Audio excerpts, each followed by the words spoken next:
tardes. Hoy nos encontramos en nuestro noticiero llamado ¿cómo, compañero? El económico. Ok, nosotros hoy les vamos a hablar sobre la economía de México, como ha ido trascendiendo desde 1950 hasta la fecha actual de 2019. Actualmente no contamos con una base de datos todavía actualizada porque estamos en meses muy principios del 2019. Nuestra investigación es mayormente hasta el año 2018. A continuación les voy a dar una breve introducción de lo que ha sucedido económicamente desde 1950 pues hasta la fecha actual. México comenzó con su despegue durante el Porfiriato para después cesar por los sucesos relacionados con la Revolución y la Gran Depresión. La recuperación después de la Gran Depresión preparó el terreno para el despegue, que ocurrió en los 3 decenios posterior a 1950. Vemos el despegue como el producto de la urbanización. Disculpen los errores.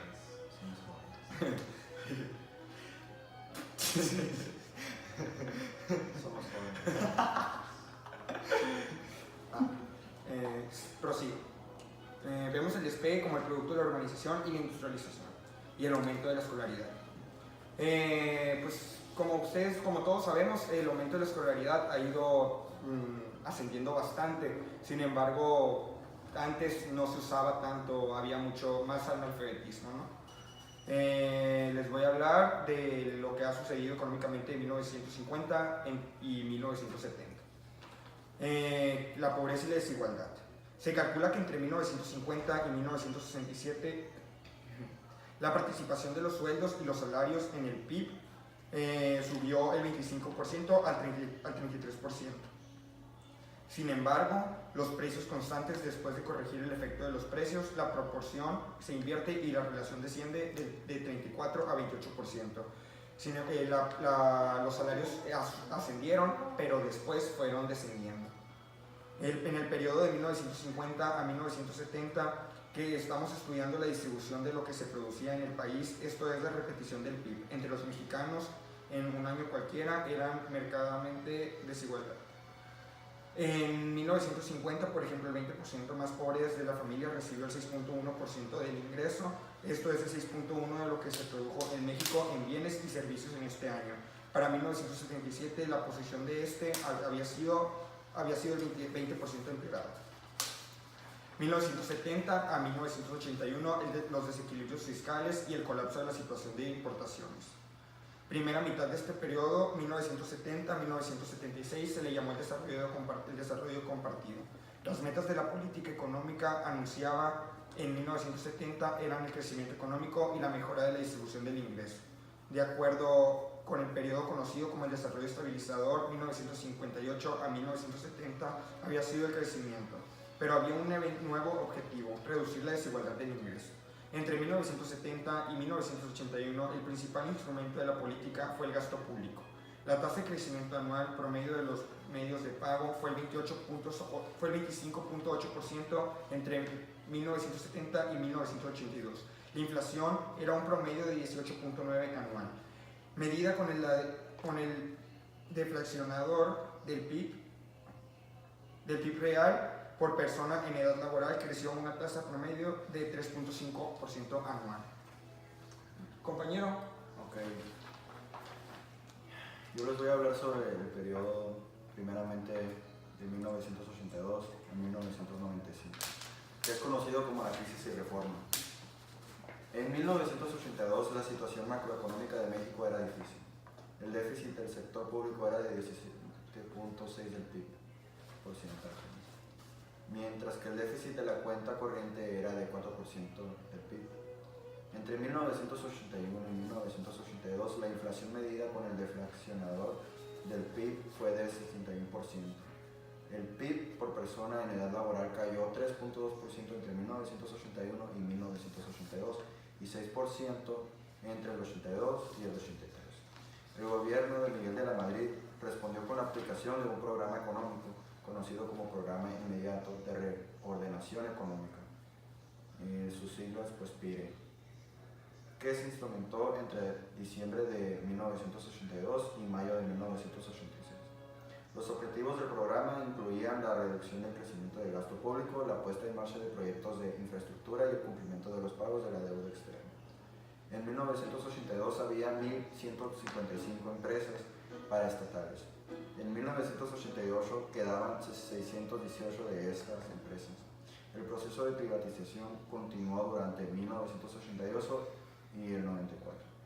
La nacionalización de la banca fue una fuente de recursos para el gobierno.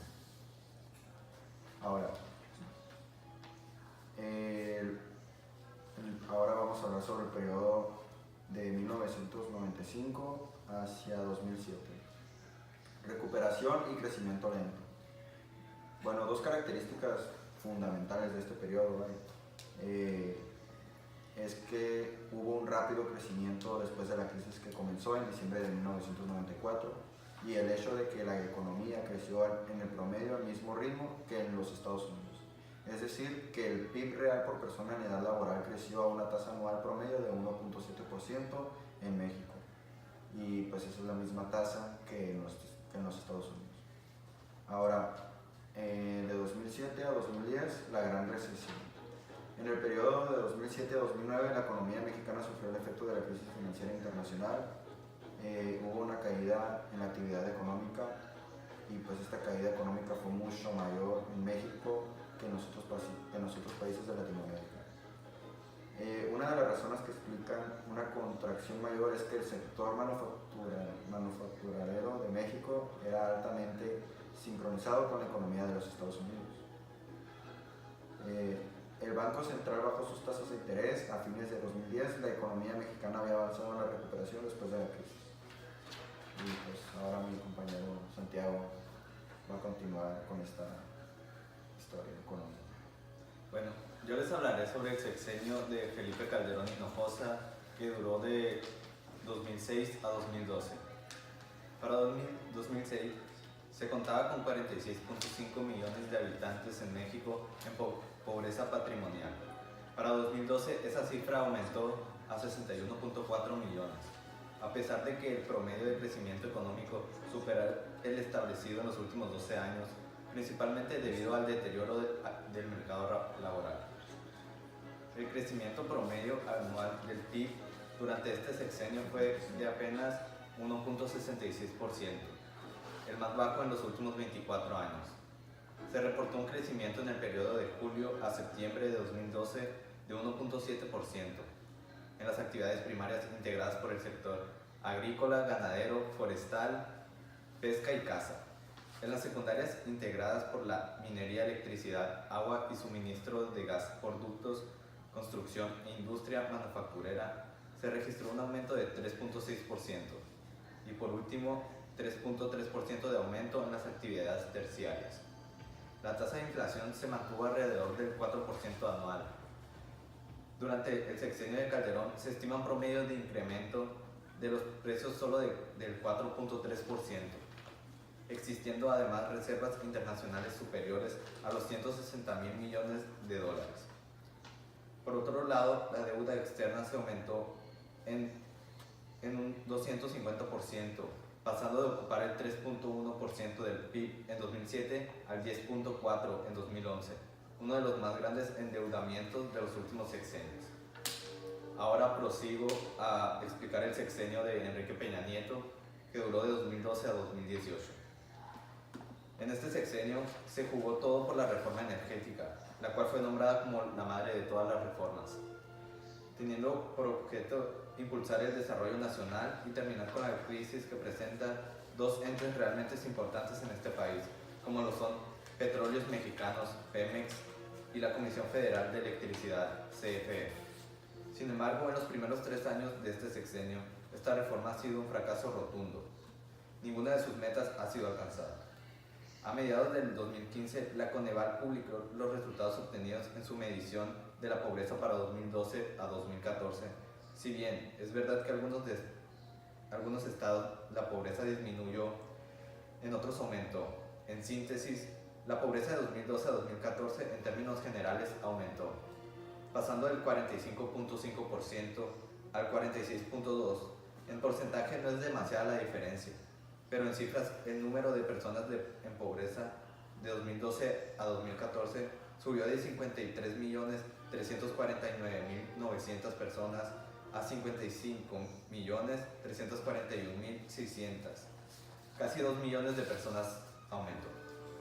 Hablando de pobreza extrema, hubo una pequeña disminución en 2012.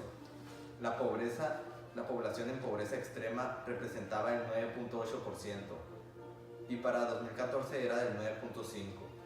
Saliendo de esta situación aproximadamente 86.600 personas. Sí hay mejoras en cuanto a este tema, pero son muy pequeñas si las comparamos con el tamaño del problema que esto representa. Sin embargo, nosotros nos centramos más en un punto, el cual sería el desarrollo estabilizador, ya que vamos a entrar un poco más a fondo que en los sucesos anteriores que hemos hablado, vaya, ¿no? A continuación les va a hablar Santiago. Yo les explicaré sobre este tema, el desarrollo estabilizador. Durante el periodo del desarrollo estabilizador se desarrolló una gran confianza del sector financiero y productivo en las políticas del gobierno. Las políticas macroeconómicas prudentes y conservadoras en varios sexenios estimularon un flujo importante de capitales del exterior y un mayor ahorro. Debe hacerse notar que los capitales externos de entonces se materializaron en inversión directa y no en préstamos como sucedió después. La reducida inflación durante el periodo de 1950 a 1970 puede atribuirse al efecto de cautelosas políticas fiscales y monetarias. A la ausencia de pronunciación, cambio en los precios internacionales de los productos de exportación, ya que no se siguió una política de salarios atados o indizados, como dirían algunos, a los aumentos en los precios. Gracias a estas políticas se pudo sostener la casi mítica tasa de cambio de 12.50 por dólar en muchos años.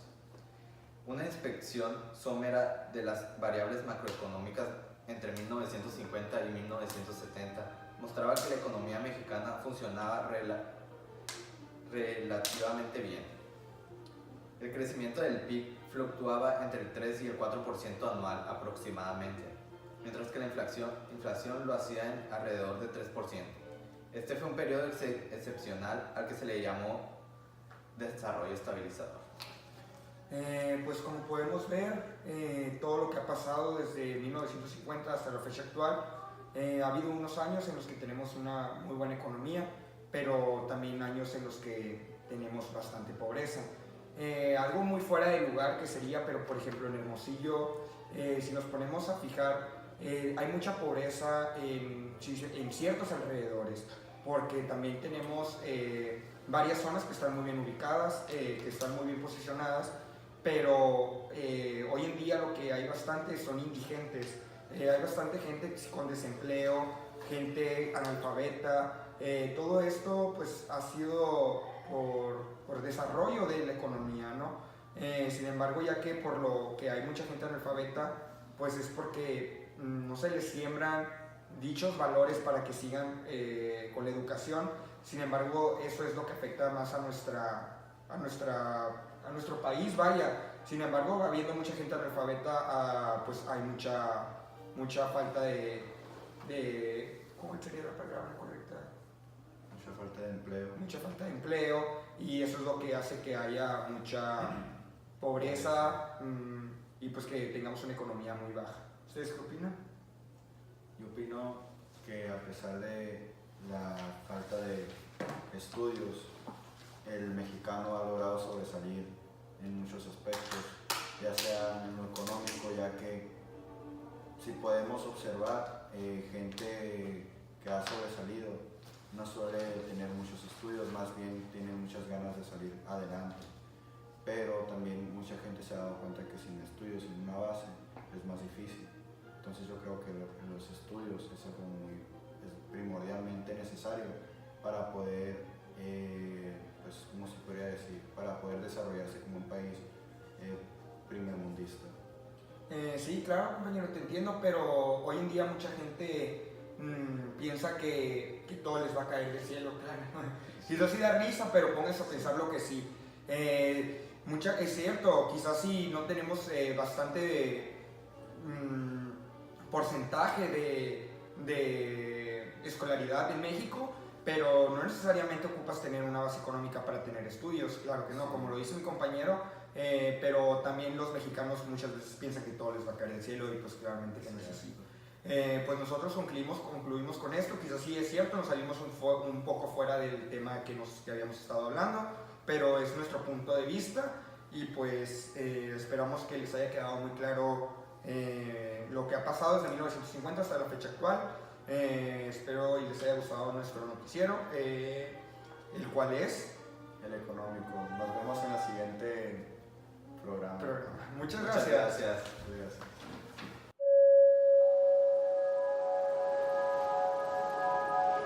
Gracias.